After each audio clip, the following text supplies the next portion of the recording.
All right. Hi, everyone. Hi. Hi. Hello. Hi, Carla. If you don't really know me that well, my name's Erica. I'm a student getting my master's degree in school counseling. I recently did a research project here at Wheeler Middle. I'm not in Hawaii right now, though. I just moved. So that's why we're doing this over Zoom. Yeah. Could you guys quickly introduce yourselves, please? Yes, I'll start. My name is Carla DeLeon, and I'm currently a TA principal. I'm Joe Kawaguchi, and I'm a TA vice principal. Restored Justice I'm Coordinator. Michelle Tagudin. I'm the transition coordinator at Wheeler Middle School. And this is Miss Sa. She is our restorative justice coordinator. She takes care of our in-school suspension and detention students. Hi, my name is Dina Razar, and I'm also an ag teacher here. All right. Nice to see everyone. All right. So I'm going to share my presentation talking about my research. So hang on. Let me make sure I can pull it up. There we go. All right. Can you guys see this? Yes. Awesome. Okay. So this was my research topic. How SEL lessons on respect impacted students in 6th grade. So you guys know my name's Erica. I'm getting my master's in school counseling from Campbellsville University. It's an online university based out of Kentucky. I'm a military spouse. I was actually living on Wheeler, and we moved less than 2 weeks ago. So everything wrapped up really quickly, and then we were out of there. So crazy life. You guys know that.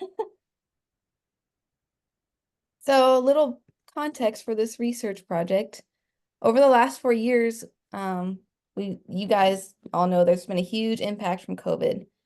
And it's getting more apparent that SEL is really important, just as important as academic studies.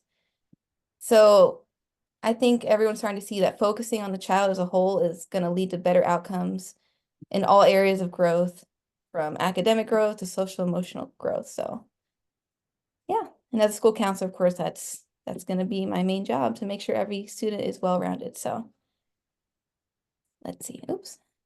Okay. So just for accounting purposes, the district was Leilehua Complex, School Wheeler Middle School, where you guys are at right now, in Wahiawa, Oahu, Hawaii. And my research question was, are sixth grade students positively influenced by the SEL class lesson topic of respect? So I selected this topic because I wanted to see if there was a positive effect on students' behavior, if there's a central focus on an SEL topic specifically. So I got this idea from another counselor. She was working in a school in Hawaii, and they kind of narrow down topics as much as they can, like on self-control, responsibility. And I kind of just went with that. And, I've been working with counselors for the past 2 years since my program started. And, I was kind of going based off my observations as well, kind of just what I thought the students might benefit from. So that's where I came up with this idea for the research. So with that research is even more research on my end. One of the most interesting things I found, which I'll just go over briefly, is there's a law from the No Child Left Behind Act, which could positively impact students whose families are in the military. That's, of course, a big deal, especially at a school like Wheeler Middle School. I also found out that it was being implemented in San Diego, my hometown, which is where I'm at right now, and it's doing really well. Some of the schools nearby me are using it, and it's had a really, really big impact because previously those schools did not have any kind of military liaison, and now they do. And, they're seeing a lot. They're seeing a lot more like togetherness in the schools with those students and the families. Oh, all right. So this is what the intervention looked like. So I had two classes comparing against one another. Carla helped me narrow down the classes to two 6th grade advisory classes. I had one called Class A, and they got the intervention. So what the intervention was 5 weeks of lesson plans once a week on the topic of respect. And then I also interviewed our class A teacher, Andrea. I think everyone knows Andrea, right? Yeah, so she had a pre-intervention interview, and then at the end of the week, there was interviews as well, just to see how everything's going. So I had to collect 3 different types of data. I did pre-post tests with the class, just kind of covering different questions. You guys will see that. I broke everything down. And then my other piece of quantitative data was the mental health referral data, which was interesting because when I was talking to Carla, she let me know that you guys have multiple sources, not just school counselors. So that was good to see as well. And then, of course, the qualitative teacher interviews are there as well. So we'll go over that too. And then just to go over confidentiality, the students took the test anonymously. They only wrote their age and gender. They also had to sign permission forms. So I had 22 students send back forms, which is great. Because a lot of times in these courses, we have students that can't even get 2 permission slips signed. So I'm like, well, if I go with a big group, maybe I'll get, at least 5 or more. So yeah, it worked out. So for the mental health referral data, that was just tally marks, numbers. And the teacher interviews, the teachers was able to consent verbally to the interview, so because she's an adult. And then selecting my participants, they're all 6th grade students. And for my experimental group, I had 22 students. My control was 27. And this is data I gathered online. Over 90% of the student population comes from military affiliated families. Yeah. As far as ethical challenge, the only thing that might have been a challenge was just that, it's a military school, a little different in many ways. I didn't grow up in that lifestyle, but my daughter's growing up in that lifestyle because of my husband's job as an active duty soldier. So I did my best to just cover different aspects of what they go through in their daily lives and even when they move away, so that's kind of where I led with the lessons as well. All right. All right, results. This is the most interesting part. Okay. So part 1 was the pre and post test surveys. 16 questions were related to the topic of respect. 2 other questions were just asking about the student's age and gender. To compare results, I put them into pie charts. That's just, for me, that was the easiest way to kind of, for you guys to see too, what the difference might have been. There was 5 weeks between the pre-test and the post-test. We had 10 males and 12 females. And someone put in croissant gender, which I don't know, maybe you know who that kid is, but didn't even have to do with gender, it had to do with age. So I think next time I wouldn't even put an option there as a fill-in. But I have to say, for the most part, the scores didn't really differentiate between gender and age. I mean, they're kind of the same up and down across. So let's go to the first question. I show respect to my teachers. Pre-test, we have 11 kids said always, often 7, sometimes 4, and then post-test, 12 said always, often 9 kids, and then no one said sometimes, and 1 said never. I know who that is. And then next one, I show respect to my peers. Then the pre-test, they said 7 said always, 8 often, and then 7 sometimes. Then the post-test, 10 said always, 5 often, sometimes 6, and 1 never. Okay. The same one. Next one, I show respect to my family. Pre-test, 15 said always. Okay. 6 said often, 1 said sometimes. Post-test, 15 always and 7 often. I show respect to local officials, police officers, security guards, firefighters. In this case, crossing guards on base too. Those kind of helpers. Pre-test, 15 said always, 4 often, 1 sometimes, 2 never. And then post-test, 18 said always. That's a pretty big jump. 3 sometimes, and 1 never. But no one said often for the post-test, which I thought was interesting. Yeah. I understand the definition of respect. Yes, all around. Pretty confident about that. All right, I follow school rules pre-test.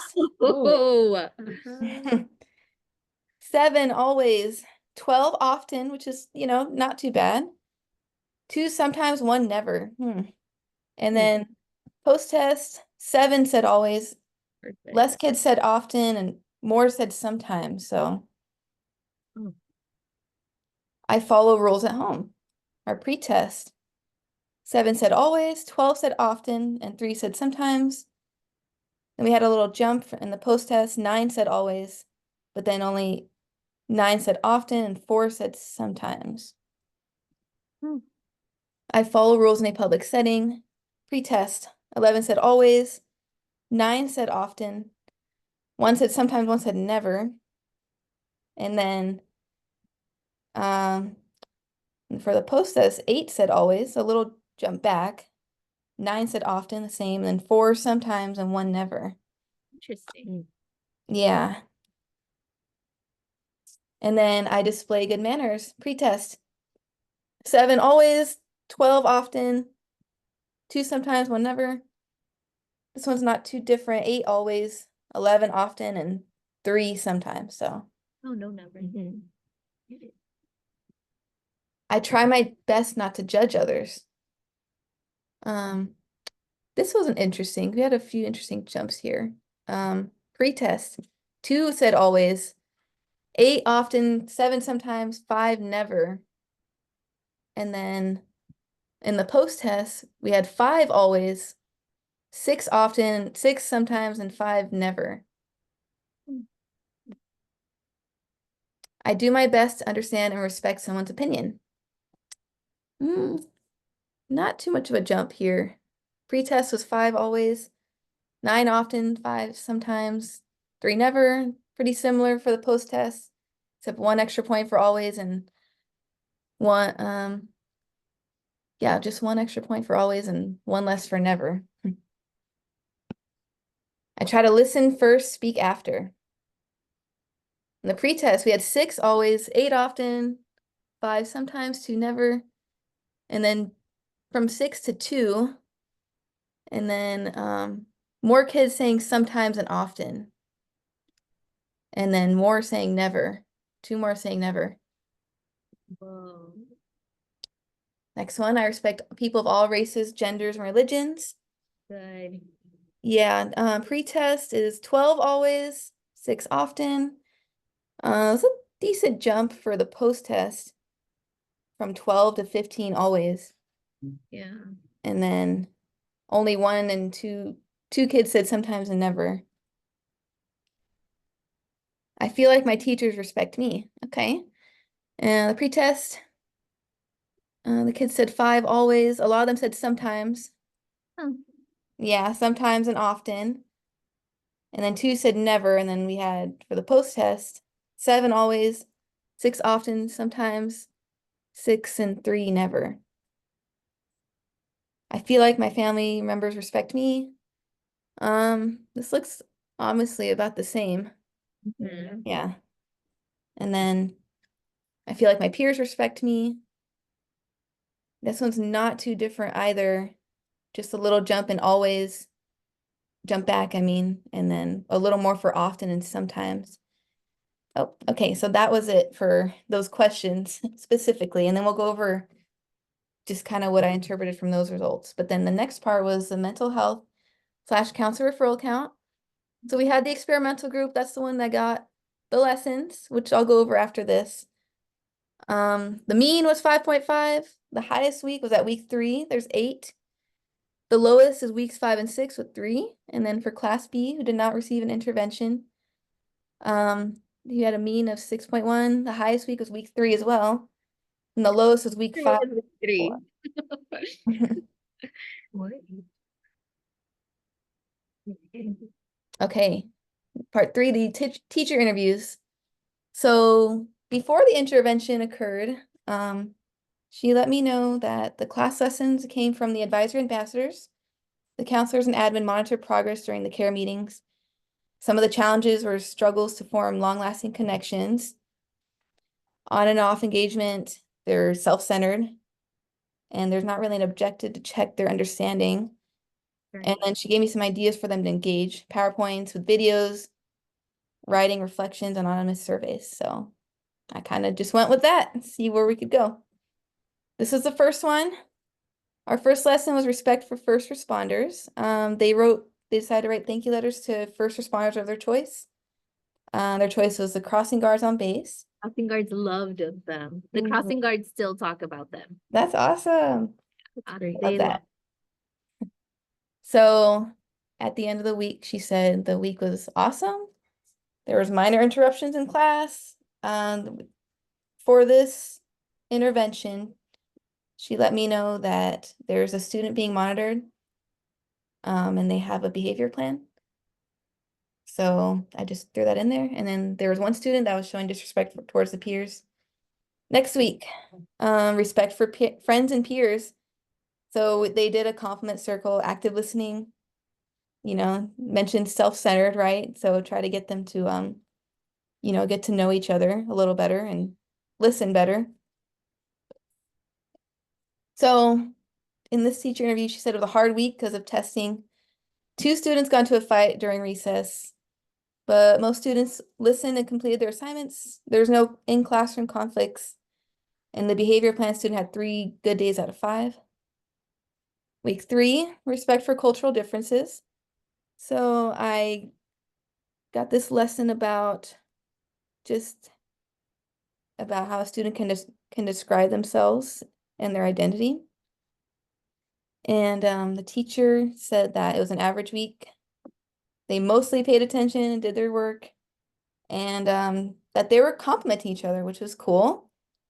And just noting that last week they did compliment circles. The week before. And the kids who fought last week were on better terms, and the student being tracked had 2 good days out of 5. Okay, I'm tracking the time too. So for the week 4 was respect for family members. So I wanted them to make a family tree and just talk about their relationships.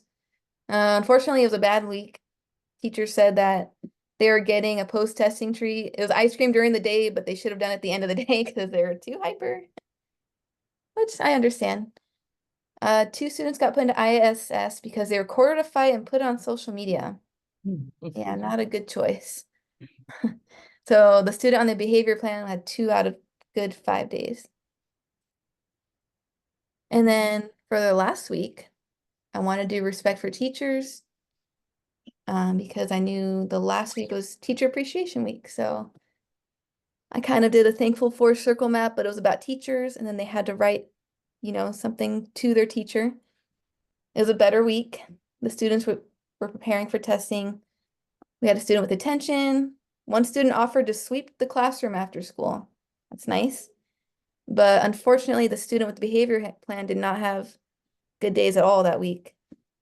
And this is what the behavior plan was. And 2 reminders or less, I will use kind words, keep hands and feet to self, and complete my work. And then she mentioned that they're considering revising the plan.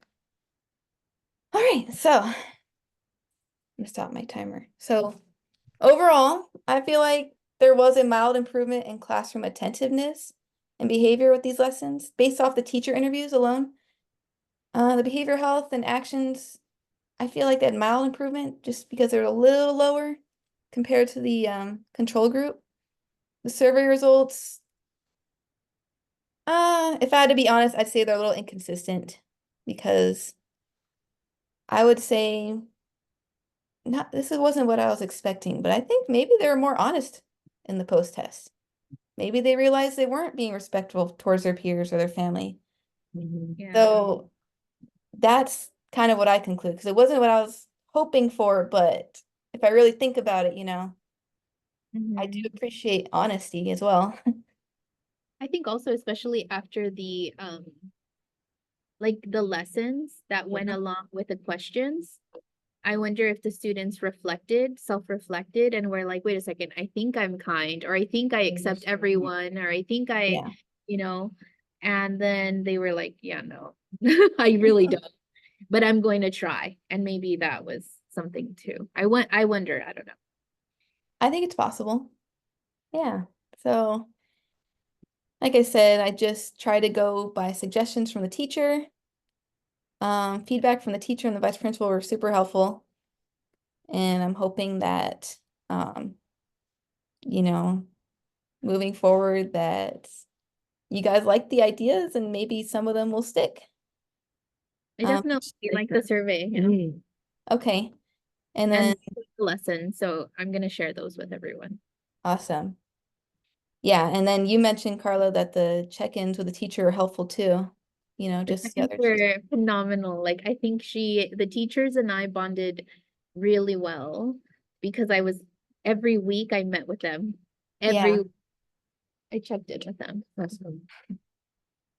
It was that's a good awesome. So just outcome to action. Discussions with the teacher and vice principal suggest that the research gave ideas, like we said, maybe for the next school year, since well, these I said it was about to end, but it's over now, right? So, as far as sharing my results, everything's in the Google Drive that I had shared with Carla originally. If you want to see my final paper, I'm turning that in by the end of next month. That might be a good read too. And if you have any questions, you can email me. And if you need more ideas, you can also email me as well. I found a lot of good resources over the last few months too for middle school kids. Perfect. So any questions or suggestions? Any feedback's appreciated. Thank you. Do you have a question? No. Any question? No. No. Thank you so much, Erica, for choosing our school to do your research and for helping us improve our advisory lessons. Yeah. It was, Well, I I'm always, yeah. around our Respect Reset campaign. So thank you so much. Yeah, I always appreciate the opportunity. Like I'm super grateful. And then I'm going into internship soon, so yeah. Yes. All right, thank you. I'm gonna stop sharing. And